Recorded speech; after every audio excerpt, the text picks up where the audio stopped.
My co-coach Lucy went from looking like this to this by losing fat while building muscle at the same time. Yes, it is possible to do both at the same time, a process known as body recomp that we have taught to numerous students. But before I reveal what she did step by step, you must understand that while body recomp is possible for anyone, it requires different strategies, trade-offs, and expectations depending on what stage you're at in your journey. And because these stages build on top of one another, to know what stage you're ready for right now, we need to start from the beginning. It all began when, after nearly a decade of trying to lose weight, Lucy finally hit her goal weight only to look in the mirror and was still not happy with what she saw. Despite losing weight, I looked squishier and felt even more tired than before. I thought that at a healthy 21 BMI, I would look like this. Instead, I looked more like this. I also felt weaker. One day, I volunteered to help a friend move. Initially proud to help, it turned into one of the most embarrassing moments of my life. Every 5 seconds while moving boxes and furniture together, I had to ask her to stop and rest. And in the end, I actually slowed down my friend rather than helping out. I felt like a liability, and it was humiliating. While searching the internet for answers, she came upon the term skinny fat and realized despite what her BMI says, she had a higher body fat percentage compared to others at her BMI, a result of losing too much muscle in the process of weight loss. The solution was to put on more muscle by strength training, they said. So interested in building muscle but afraid of regaining my hard lost fat in the process, I decided to continue staying in a calorie deficit while strength training to build muscle. Not knowing what exercises to do, I started looking up random strength training videos on YouTube and followed along with whatever looked the most fun. And guess what? She actually saw results. I'll call this stage 1, the random recomp stage that all beginners go through. This is the only stage where you can eat at a simple calorie deficit and do random strength training exercises and see both fat loss and muscle gain at the same time. And it applies to only 2 groups of people: complete newbies who have never strength trained before, and Detrainees, those who have taken at least a couple of months off from strength training. Here's why. You may have heard that in order to lose fat, you need to be at a calorie deficit because it forces your body to metabolize fat as energy. And you may have heard that in order to build muscle, you need to be in a calorie surplus because the excess energy is put into building your muscles. However, your body can actually burn energy from your fat stores and use that energy to build muscle despite being in a calorie deficit, so long as the deficit is mild and you're in stage 1 or 2, which we'll get to later. This is popularly called newbie gains because it refers to the muscles that someone new to strength training can gain even as they're eating in a deficit and losing fat at the same time. Because their muscles are so undertrained, beginners can even do a bunch of random workouts and notice results weeks later. But this phase is only temporary. Soon, if you still want to see more progress, you'll need to do something more with your diet and exercise than just a calorie deficit plus random workouts. Watch what happened with Lucy next. Within 8 weeks, I stopped seeing any progress. I thought I had reached the end of my newbie gains, and according to all the bodybuilding forums I've been looking at, it was time to start bulking and cutting. Bulking is the process of focusing solely on putting on muscle by eating a calorie surplus and increasing protein while strength training. Cutting is the reverse, focusing on losing fat by eating in a calorie deficit while continuing to eat more protein and strength training to maintain as much lean mass as possible. So that's what Lucy tried to do. I increased my calories and did more workouts, but I saw both my weight and body fat percentage shoot up. Scared that I was regaining all of my hard lost fat on top of adding muscle, I immediately stopped lifting and went back to a calorie deficit so I could lose the fat again. Unfortunately, that just made me also lose all the hard-won muscle as well, taking me right back to where I started. I felt caught in a lose-lose situation. We'll cover how to properly handle different types of bulk and cut cycles when we get to stage 3, but before we move on, here's a question for you. Was Lucy actually done with her newbie gains? The answer is a surprising no, because there's a third category of people we haven't covered yet. I call them suboptimal trainees, and almost 80% of those who think they're done with their newbie gains are actually in this category, even if they have been training for years. The good news is, if this is you, that means you can actually still lose fat and build muscle at the same time, as Lucy would later find out. It was around this time that a bodybuilding friend asked me, "When was the last time you increased the weights on your lift?" And my answer was a resounding, "Huh?" This is when I learned the importance of progressive overload strength training. You see, when we tax our muscles through strength training, it causes micro tears in your muscles, which triggers your body to repair them and pack on new muscle while you rest and sleep later. Once your muscles get stronger, if you continue to lift the same way, you'll no longer cause micro tears in the muscles, and thus it'll no longer grow. In order to keep progressing, you need to make your workouts harder over time to produce more micro tears that your body can repair. You can do this by lifting heavier weights or lifting the same weight for higher reps, although we recommend staying within the 8 to 12 rep range for muscle building. Decreasing rest time between your reps, increasing the time under tension by varying your tempo, example, lifting more slowly. If you want a more detailed primer on strength training, check out this video here. The opposite of that, or what Lucy had been doing, is known as screw-arounditis. Doing random workouts hoping to see results. This works when you're a complete newbie, since your muscles are so untrained that they'll respond to pretty much anything. But once your muscles have adapted to the same type of workout intensity, you need to make things harder for them. When suboptimal trainees realize this, they advance to stage 2, what I call progressive recomp.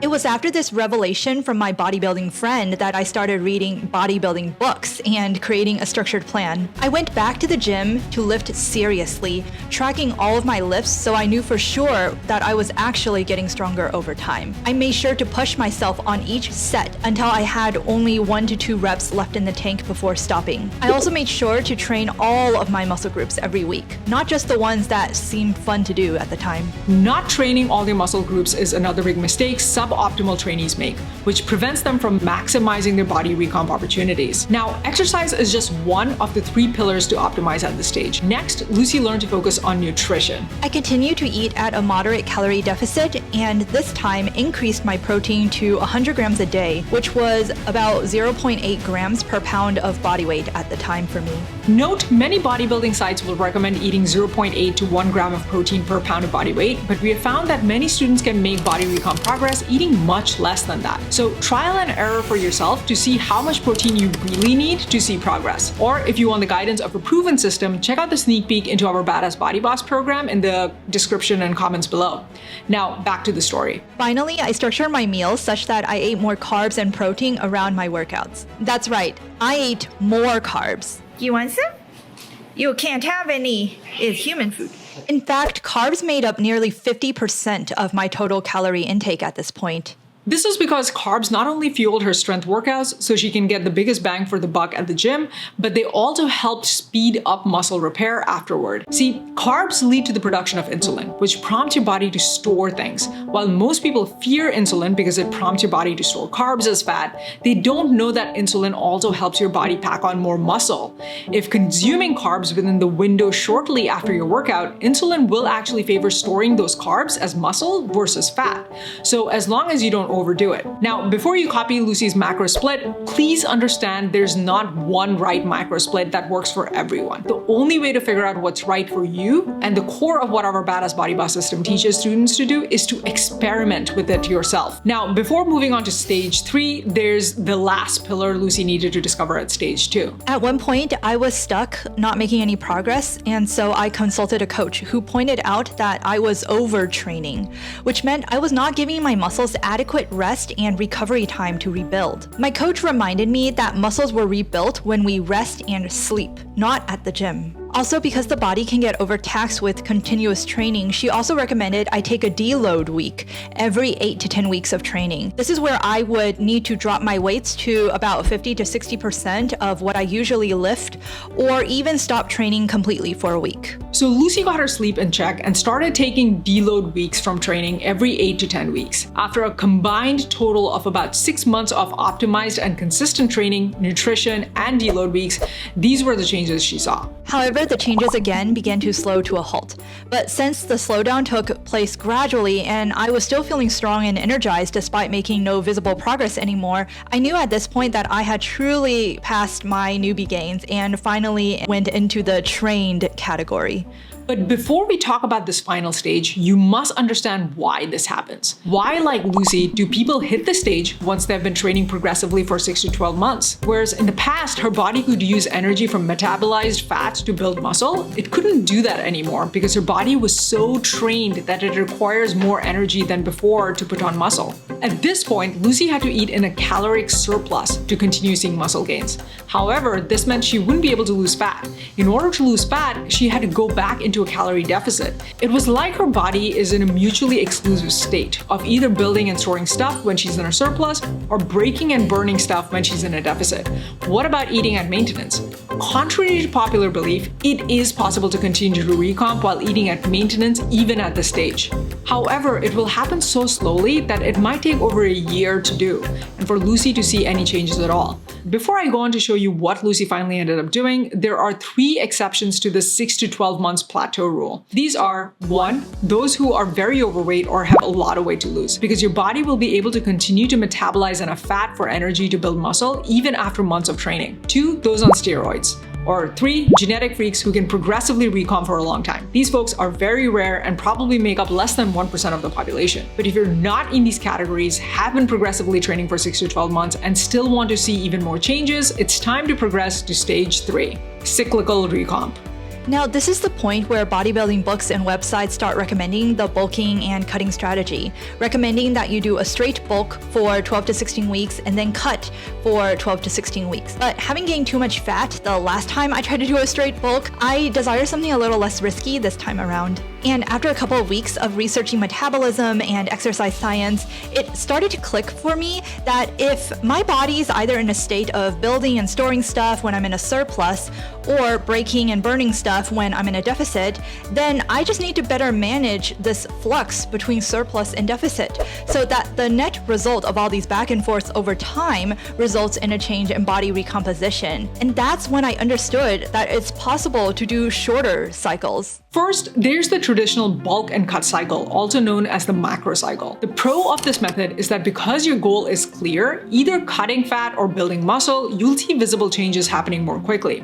The con of it is that when you're bulking, the scale weight will obviously go up, and you'll gain a little fat along with the muscle.